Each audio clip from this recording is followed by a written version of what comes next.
It's a hot one out there, Ike, but it's going to be even hotter tomorrow at Plymouth White Marsh High School. Sorry, at noon. How you feeling? Sorry. Feeling good, pretty. Not a great start by me. Forgot to turn my mic on. It's just like, yeah. Ooh, boy. We ready? Yeah, I can only have one good show a week, you know? All right. Yep. Feeling pretty good, Brother Spike. Considering all things here. First of all, it's hot. It's fish grease out there. Yes, sir, it is. Notice I didn't say it's cooking gas. Yeah. It's fish grease, yes. Cooking fish grease all the time. I knew you was ready to go in there with that one. Yeah, it's hot as gas out there. Yes. That's coming off of a terrible loss last night. Can't wait to fry the umpire today. Jackie Baseball, despite that loss last night to a opening on the West Coast trip, we are looking forward to tomorrow's action. Out at, what's the place? Plymouth White Marsh. Plymouth White Marsh. That's right. Yes. Loving it. Holla at your boy. Yeah, so obviously this heat is a little bit annoying. It's not going to be as bad tomorrow. Yeah, that's what they tell me. 5 degrees lighter. Yeah, I guess it's different. So. It's a big difference. Yeah, it's on turf. Yeah. So that's great. No whining. Not whining. Not today. Would never. Not today. I did run a mile in under 8 minutes in 120-degree weather, so I could do anything. Yep. I could do anything. Yep. Wings feeling pretty good today. Oh, yeah? Woke up in a good mood. Okay. So excited for tomorrow. Oh, yeah. Tomorrow's the big day. We have a big show for you today. L.A. will join us today. Larry Anderson will join us today because tomorrow we won't be on the air during L.A. time because of the Phillies game. But we will not only talk about Phil Cuzzi, the umpiring with L.A., we will also talk about Fritz versus DeCamera 2 with L.A. Then at 4 o'clock, the umpire, the home plate umpire for tomorrow's festivities will be joining us. So we'll get a little inside track on his strike zone, what he's looking for, maybe a little prep for Jack tomorrow. So it's going to be a big show, as it always is. Ike, you mentioned a frustrating loss last night. Like, you can sort of tell when it's going to be one of those games for the Phillies from an offensive standpoint. Mm-hmm. I think the first couple of innings were like, well, here we go. And actually, I thought they had a shot because that guy ended up with 100 pitches in 5 innings. But the guy who was conspiring against them, first of all, Phils did enough conspiring against themselves last night. Right. At the plate, couldn't hit with runners in scoring position. What was going on in the outfield last night, God only knows, between Stott misplaying that ball and then Marsh misplaying the ball. But the big story was Phil Cuzzi and the just atrocious umpiring last night.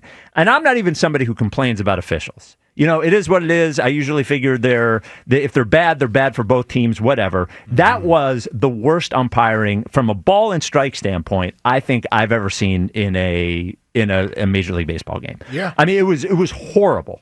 And what started happening afterwards, after it was horrible, is everyone starts, bring on the robot umps. Bring on the robot umps. Bring on the ABS system, which they're doing in the minor leagues now, which is essentially calling balls and strikes automatically. The computer does it. The umpire says it out loud, but the computer says whether it's in the strike zone or it isn't in the strike zone. Mm-hmm. And I am here to say, I do not want robot umps. I do not want the ABS system. I want less replay. I want less technology in officiating. I would rather have bad human umpires than perfect robot umps. This is a sport played by humans and officiated by humans. We sit here every day scared to death that artificial intelligence is going to take our jobs, right? So, oh, no, it's going to take our jobs. And here we are, just for the sake of a ball or strike call, sports, which is a human activity. It is a human activity. I don't want the automatic balls and strikes. I don't want a computer saying whether the ball was fair or foul.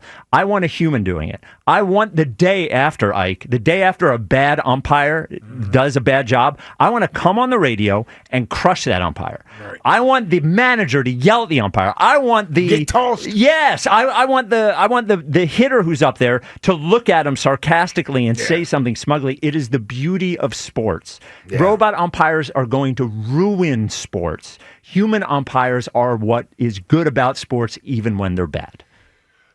Well, I'll tell you, that's a surprising take coming from you. Yes. You're more of a futuristic guy. No, not with sports. I want everything to be old-fashioned. And I like it. Yeah. I like it. I'm in agreement with you. I'm okay with the occasional mistake, blunder, bad call with the human element being a part of the game. I totally agree.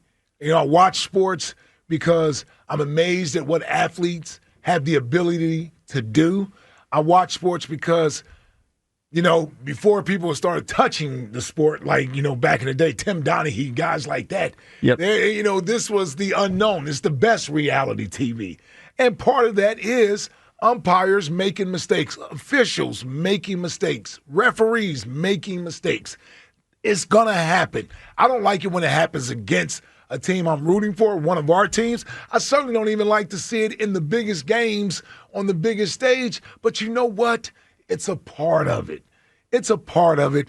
And as mad as I was about those calls, those missed calls last night, my goodness, I still couldn't bring myself to be whining about the officials last night. Right. I mean, the umpire last night. Yeah. I didn't have it in me to do it. And quite frankly, from the standpoint of even blaming them for the game. Oh, yeah, for sure. Sure, that contributed to it. There's other things that the Phillies could have done better to help them win that game. I didn't really even expect to win last night. You're coming off a homestand. You're going on a road trip, first game. Emotional Sunday at the bank. Right, you don't have the Monday off. You're going right into a game. I was not surprised at all. I wasn't. 215-592-9494. Do you want the robot umps? Do you want the automatic balls and strike calls? I do not. I like it the way that it is. I actually like the fact that every umpire has a little bit different of a strike zone, or that you for the first couple of innings, you have to figure out what the strike zone, whether he's going to give you the outside strike, whether he's going to give you the low strike, whether he's going to give you the high strike. It is the beauty of sports, is that this is done by humans, is officiated by humans, and the whole idea of a computer doing it. Hell, why don't we get computers to play the games? We could probably get a computer to do what a manager does, to make the correct decision based on whatever the numbers say. Jack, you as a baseball guy, that's right. I expect you to be on our side with this. No, well, I want them to get the calls right. I think you guys sound crazy. Last night was a perfect example of the Phillies getting screwed in a game because an umpire had bad eyesight. The guy's 70 years old. By the way, he's from Newark, New Jersey. I mean, whose side are you on, Phil Cuzzi? It's Newark. Whatever. Yeah, and that's North Jersey. So it doesn't matter. Yeah, Might as well be from here. Okay. I'm just saying Newark is Delaware, Newark is New Jersey. Let me cook. Okay.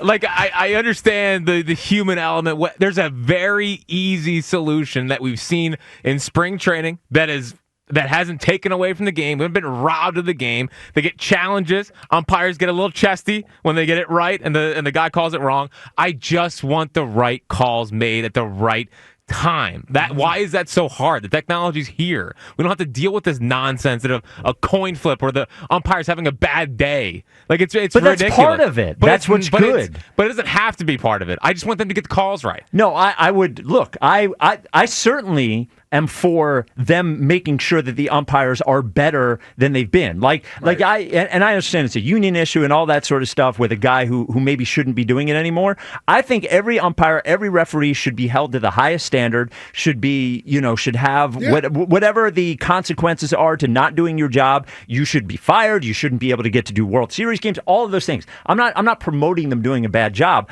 I'm just saying that the minute you start taking away the human element of sports, that is what sports are about.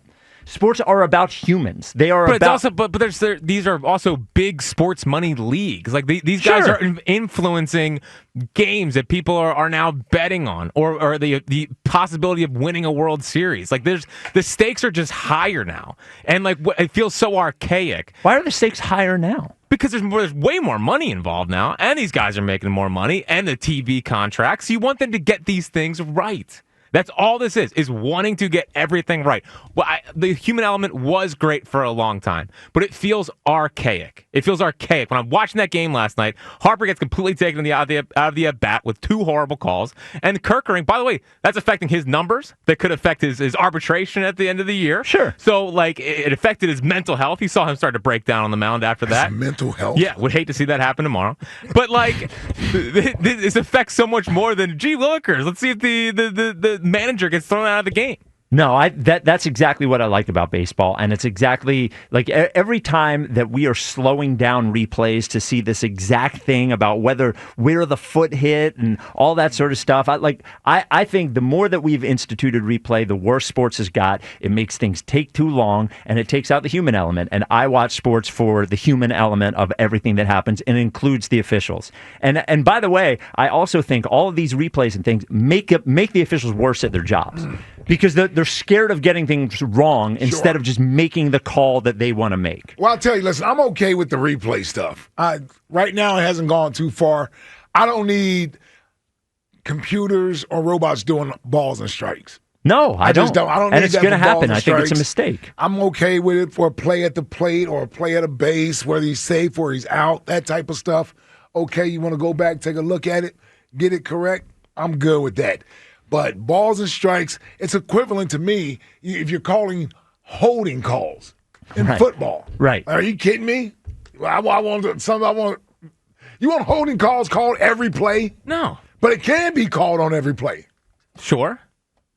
So what? And they but what my point is that they tend to let it go at times, and then when it happens in a critical moment, everybody's in the uproar, like, look at him being held. Right. Why do you make that call? I kind of like the back and forth between the player and the ref about what they're going to get away with and not get away with, and that whole thing. Yeah. I think to an extent, sometimes the fighting with refs in certain sports, and NBA specifically, gets out of control. When they whine too much. That's out of control. They do it too much. But baseball, it's part of the charm. 215-592-9494. Baseball doesn't do it enough. In the NBA whine, they whine Every play. all the damn time. Every play. They never commit a foul. 215-592-9494. Do you want robot refs or do you want the imperfect human refs? We do have a next question today. Today, 15 years ago, Ike, one of the, I would say the biggest sporting events on TV that wasn't a sporting event happened at night, and that was the decision. LeBron James decided he was, quote, taking his talents to South Beach. By the way, the Heat don't play on South Beach, but whatever. He said he was taking his talents to South Beach and going to the Miami Heat. And so for today, and this doesn't just have to be sports, it can be anything, give us your memorable TV moment. It could be from a show. It could be something that was unscripted that happened, a memorable TV moment. Jack, do you want to start us off with your memorable TV? Of course. I know you're huge fans. You guys are big fans of Game of Thrones. But I'd be remiss. The Red Wedding. The Red Wedding, dude. The Red Wedding was insane. And anyone out there that watched it was shocked in the moment. Heard of it. They killed everybody, Ike. Hold on. Don't give away spoilers. Don't be a bad guy. It ended like 10 years ago. It doesn't matter. Okay. No, I'm just kidding. But I still remember jaw on the floor when I watched the Red Wedding. Didn't see it coming. Unbelievable television. Gripping television. Okay. So your memorable TV moment was that dork show, the Red Wedding and Game of Thrones. Yeah. Ike, memorable TV moment? Well, OJ will always be the most memorable TV moment. OJ's the one. Of my lifetime. Oh, yeah. During the NBA Finals. Summer of '94. The chase. Yes. Oh, my God. Man. Oh, man. That whole thing. But, yes, it started with the chase, interrupting the NBA Finals, New York versus the Houston Rockets. And I don't know if TV or how about court TV, that whole thing was never the same after that. No, because they covered that trial all the time. Yeah, and it was it changed the way you covered news events forever. So yeah, I'll go with that. True story.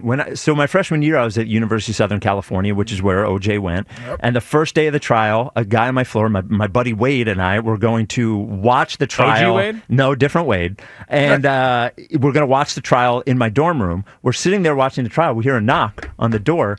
It's a reporter and a cameraman from a local TV station that wanted to record us watching the OJ trial at USC. How about that? Yeah. So my memorable TV. Did you though?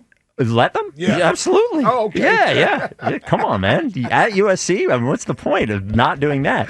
So my memorable TV moment, look, it happened because of a tragedy, but it is, when I think of memorable TV moments, I think of Kanye West and Mike Myers. And the look on Mike Myers' face. Oh, God, yes. I mean. Hurricane. Yeah. Katrina. Yeah. I think it happened like sort of early in internet times. It like things didn't go viral the way that they go viral this was, today. What, 06? 06, Yeah, something like 06, yeah. that. I go back and watch that video. Watching Mike Myers' face as Kanye goes off the rails, it just eyes and trying to stick on script, and then real quick they cut to Chris Tucker, who looked like he had just seen a ghost. Yep. It was one of the most memorable moments in the history of television. He was like, Kanye gonna get us all fired. Yep. Mike Myers didn't know whether to run away, whether to stop him. Oh, what a moment that was. All right, 215-592-9494. Do you want robot umps or do you like the humans? And next question today, based on the 15-year anniversary of the decision, give us By the your way, memorable TV moment. Yes, sir. Decision, good decision or bad decision? What? For LeBron. Was To that do the decision? Yes, was that a good decision? Horrible No, decision. no, not that. Ultimately, was that a good decision To go to leave? Miami. Yes. Yeah. You think? I think I so. don't think so. I don't think they were ever winning in Cleveland. I disagree. There's no way he's too good that they would have never won in Cleveland. Would they ever have gotten They wouldn't have gotten Kyrie, you know? This little Robin to Batman. Yeah, Who was he dragging to the finals? Gauskas and Those teams were good enough to Anton beat Jameson to have a ended up number there. one Shaq. seed in the- he's great enough to drag that team to one. well, he could have won one of them. I'm just saying. All I'm saying is he eventually got players to move around. I think he would. The league would I have been don't better. know if Yeah. going to Miami did anything for him ultimately.